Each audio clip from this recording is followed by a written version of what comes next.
Tell us a typical day in the life of a realtor. Not actually the life of a realtor, the life of Tracy. Tracy Muriithi. Kwanza venye tu alikuja hapa kutuambia kumbuka form already tulichapiwa kuna form nini on Saturday, but nataka kujua tu as it relates to real estate, your typical day when I come. Okay.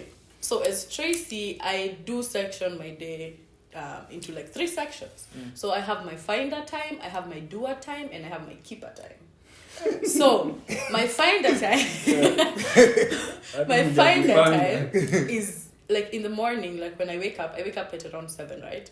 So like from 7 till 12, I'm looking for leads, I'm looking for business, because I have lazima nijipangie the future months to come, right? Yeah. So I'm busy looking for business. So like it's either I'm cold calling expireds, all the things that I do to look for business. Yeah. Then I have my doer time, where now after 12, it's when I'll be meeting like with sellers, with buyers who I want to show around, I have listing appointments, I'm meeting more people. That's when I have to meet like 3 new people in a day. Then that's my doer time. And then my keeper time in the evening, that's when I follow up with people. Like, for example, you had told me you want a 3-bedroom condo and everything. Now I send every listing to you, you look into them, and then I call my other clients and everything, like, just to keep up with them, send my emails, and that's how like my normal days. So like, for example, but mostly on the weekends is when I do most showings. So before I came here, nimekwambia I have nimekimbia mahali. So I started my showings in the morning. You have a couple, you like work with like 1-2 clients, and then now I came here. Nice. Okay, let's see. That's a typical day in the life. Saizi, you're still in school? Yes. Which year? I'm finishing 2nd year in April. Yeah. Now already business. Nika, it's looking good. It looks like you're doing well. Angalia, ama sasa uko kwa ile yenye unafikiria, does it even make sense kuendelea na hii nini, ama unaweza pull a Zuckerberg up on us? To be honest, the good thing that was favoring me was school was online, right? Oh, yeah. So, but for me, I structured my school to be only 2 days, even if I'm doing 5 courses. So my school is from 3 p.m. to 9:30, Monday, Tuesday. Then that's it. So classes zangu zote nimezipack into one evening. Hakuna mtu anaweza ni book Monday, Tuesday. I'm in school, I'm doing my work, I'm studying. But to be honest, at some point you're like, I can grow my business to be something way better than my degree. Yeah. So at time unafikiria lakini mamangu wazazi wako like, hey, I need a second, because unajua anakuwa like, you're being paid by commission. You never know, it's not like a certified job yenye uko like, by this year I'll make 100k and 100, like, see at you need a job like daily ukijua unalipwa at the end of the month. So she's like, you need a safety net. So and then the good thing is I'm not doing something different. See, nafanya medicine and then nafanya business. Business, so it's something that still adds into my So that's the thing I like. So siwezi kudanganya, sijui kama nitaendelea. That is really summer in a camp. So that time is time to work, and then by September I'll know like if I'm going back for that year or not. Okay, let's tuchukue time kidogo and speak about owning houses, specifically on mortgages. So I don't know if rules are different in Ontario or the same in Canada, but maybe you can touch on that. But probably the process of getting a mortgage. Okay, do you identify a house that already has a value, and then you go with the listing to the bank to take mortgage? So that's one. Like, what's the process? What's the process of appealing the requirements, because already rent a house hapa it's like 5 documents you have to provide. Una rent. So na ni rent, so I don't know how it is for mortgages. Okay, so first things first. Yeah. So I need let's say you're the client, right? Yeah. So kuja kwangu niambie Tracy, naona niko na pesa kidogo, I want a house. Yeah. So the first things first we're going to do is get you pre-qualified for a mortgage, pre-approved actually. So I work with people after you're pre-approved. That's when I start working with you, like back to back. I start sending you listings, because hakuna haja I send you a house that's $1 million and you just pre-approved for like 800K, and you're like, oh, I really love that house, I fell in love with it. Hakuna haja. There's no need nikulambisha. Yeah. So first, so you get pre-approved. So the requirements. Pre-approval. So the pre-approval is done by mortgage agents, mortgage brokers, or the bank.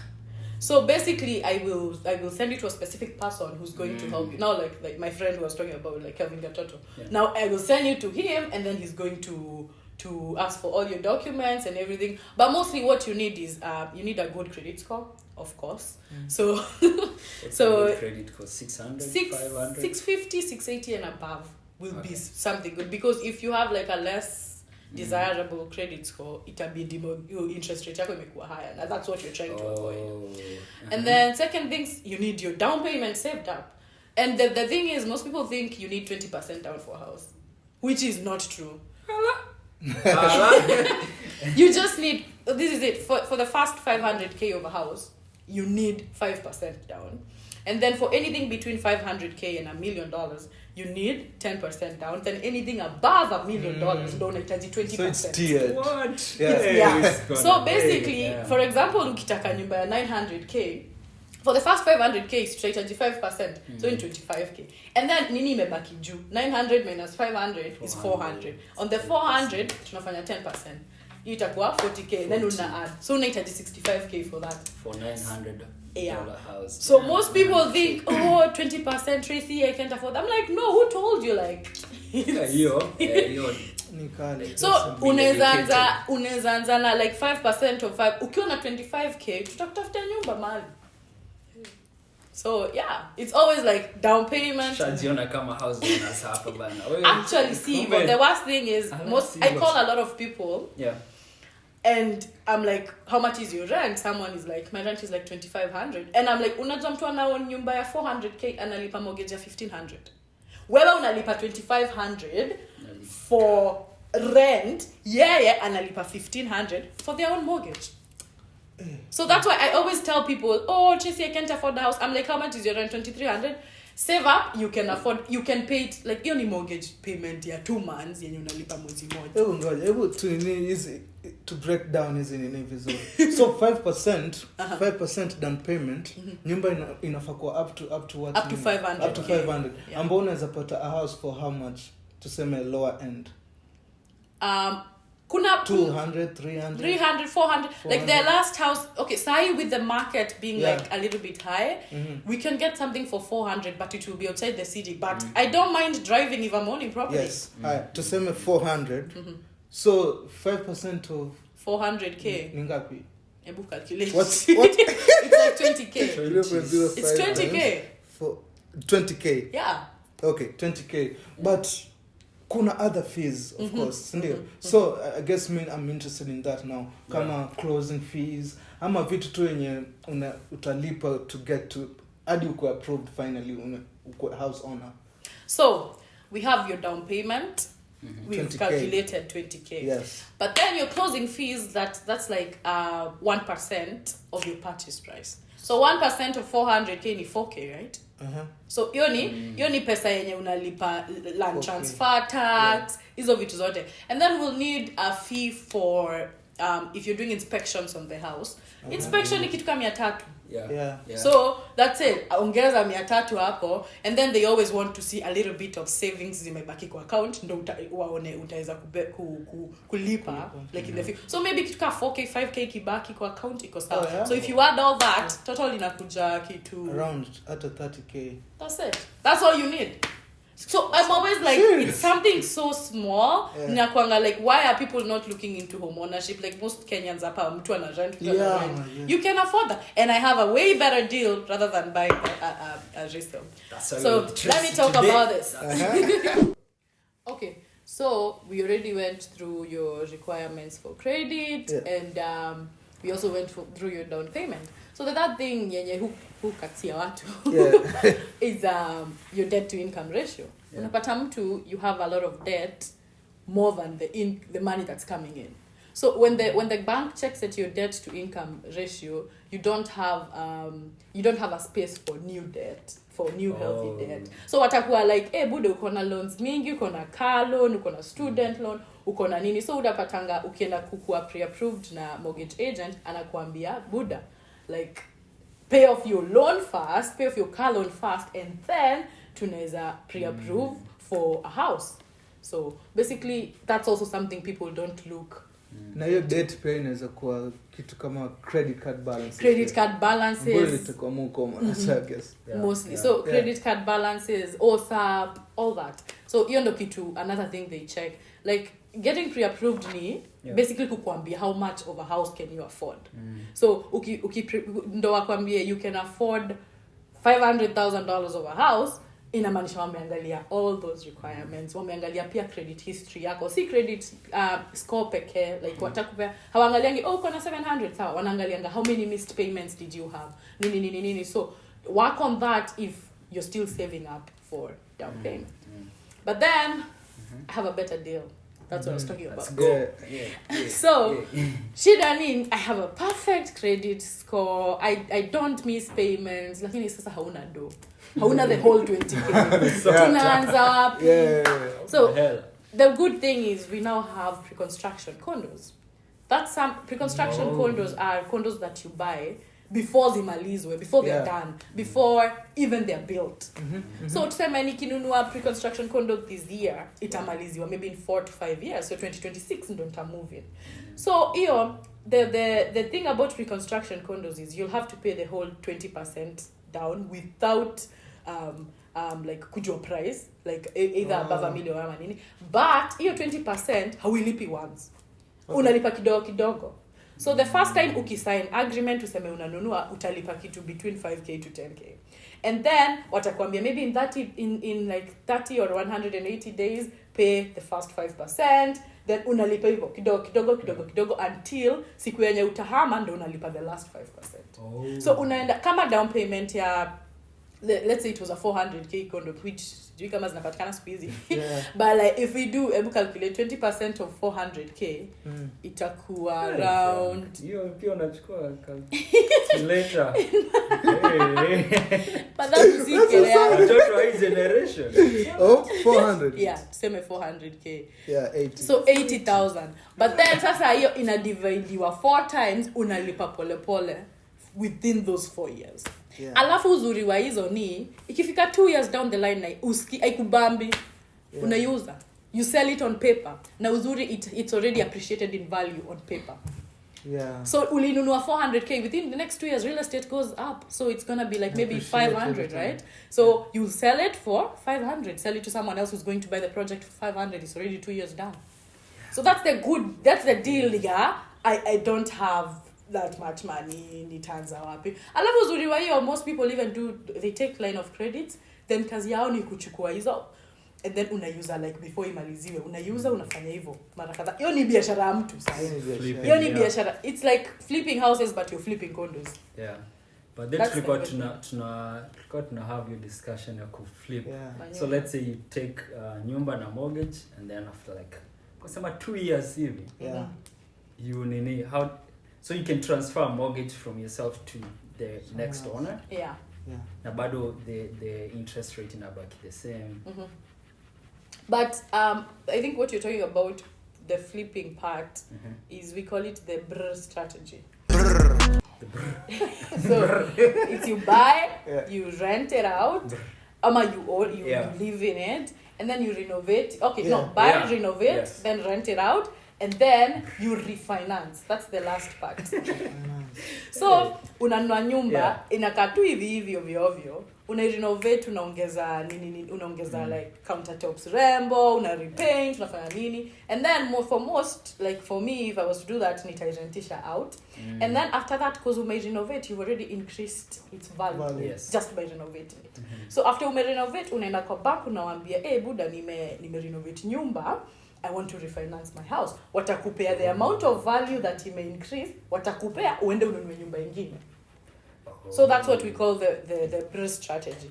Flip houses too, itakuwa unachukua tu hivyo badala ya kuirentisha out ama kuirefinance, unaiuza tu after renovate.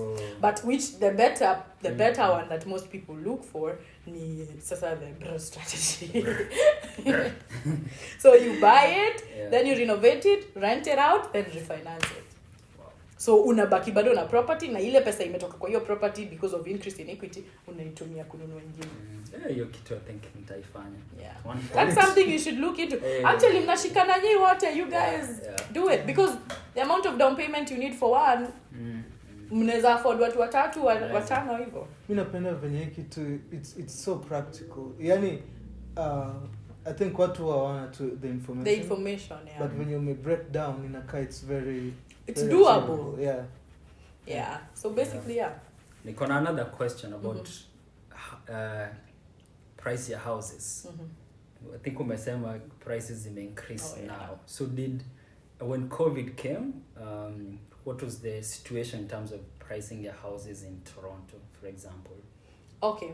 So in any market, there's demand and there's supply, right? So when COVID happened, interest rates zilikuwa so low. So you were able to, like, watu wako like, sasa inaweza nichukua nyumba because interest rates is that high.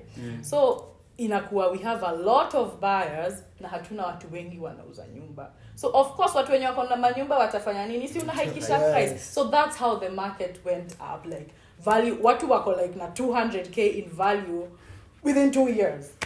So like I was talking to some clients, ako like nataka kuuza nyumba na nilinunua 2 years ago.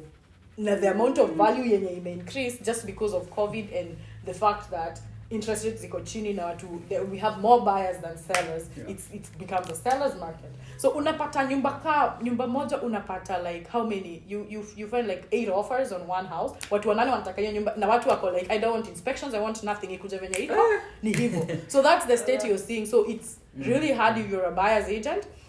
Uko like you're fighting 8 people for one specific property. You have bidding wars, you have everything. So unapata nyumba ilikuwa like 1 million, unapata watu waninunua 1.2 because uko like I'm fighting with all these people. Then the power that I have is more money power. So ukiweka pesa mingi, seller atakuwa like nataka hiyo pesa mingi. Done. So mostly that's what happened, and that's why like the prices are ridiculous. But the Bank of Canada just increased their rates. So for the spring market, we always see like more people selling because sasa ni spring, watu wanataka kuhama, like ungehama winter, unaweza, but you know. So like it will be more, we are seeing more inventory in the market, which now unaona vitu zikisettle. Like people are not, like you're not getting like the way we were getting like ridiculous amount of offers. Unapata like 3-4 offers on a house, and then sasa it's something you can work with. Me ile story nini bado nafikiria tu ile story ya condo ile pre-construction. So kitu kama hiyo msana anaweza work na wewe for something like that. So basically the good thing of working with a realtor is pre-construction condos, one thing wao ufanya ni the first time nikilaunch, tuseme mimi ndo developer, nikilaunch pre-construction nitaiuza hii wiki, utaweza pata ninaziuza 400k, maybe one bedroom 400k, right? And then, so I will make sure my circle knows and my realtors know about that. So sisi tuko connected na developers ndo tuziuze. And then ikikaa like 3 months, wanasema the same one bedroom, wanaiuza 600k. So hiyo ni phase 2. Hiyo phase 1 si niliuzia watu najua na my realtors. Phase 2 sasa cause imeenda up in price, nauzia sasa kila mtu na market to everyone. But unaona wewe unataka kushika phase 1 yenye ugongwi sana. So that's why if you work with a realtor atakwambia this is a good project, atakwambia like pia kuna projects watasema they'll finish in 4 years and they finish in like 6. So the thing is you want to work with someone who's going to do their due diligence on that piece of property and kujua what company it is, like kina Concord or whatever. And then atakupea your information akwambia is this a good investment or is it not a good investment. So yeah.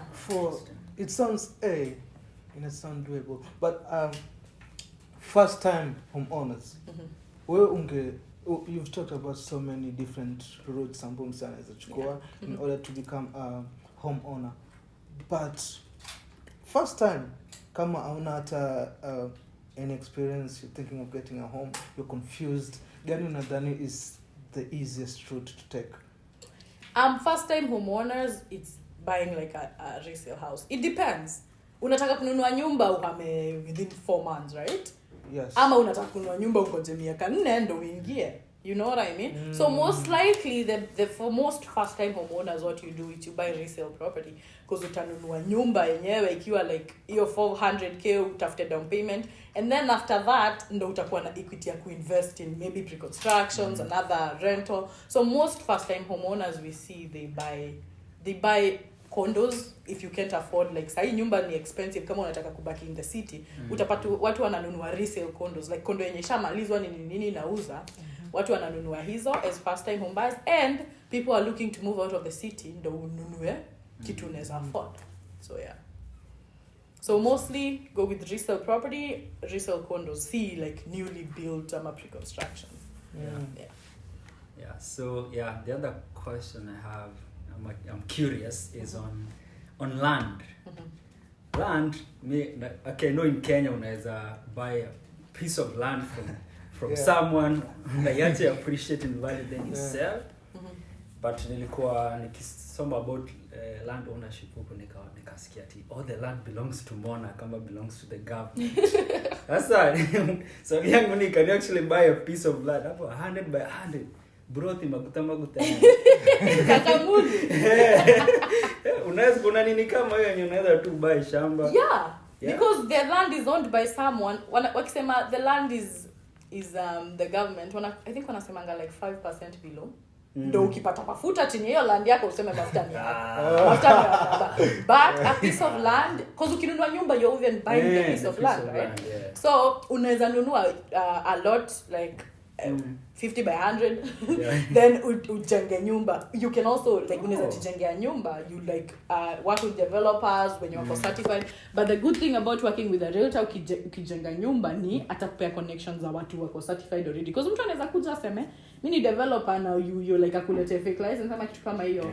But sasa ukiwork na mtu mwenye anajua the market and everything, atakwambia even what is trending on the market, what is like the finishes you should use in your house, atakupea recommendations za watu na vitu. So yeah. So unaweza nunua land na ujenge. That's interesting. It's actually at some point it's actually cheaper than kununua nyumba. But ni hassle because share your documentation kwanza. Paperwork utafute huyo siji nani unataka mtu amekosa kushow up kwa site siku nyingine. Na niko sure pay it's reserved for PRs and citizens. The paperwork, because there's international buyers, let's not forget that. So like ukiwa PR, ukiwa citizen, ukiwa maybe conventional refugee, you can still buy a house. You can still, anybody can do anything, but utakuwa like under international status kama we CPR na citizen. The only thing about international status ni you pay more tax. And maybe bank ikukupea loan, interest rate ni a little bit higher. But you pay more tax, of course, like anywhere else. So yeah.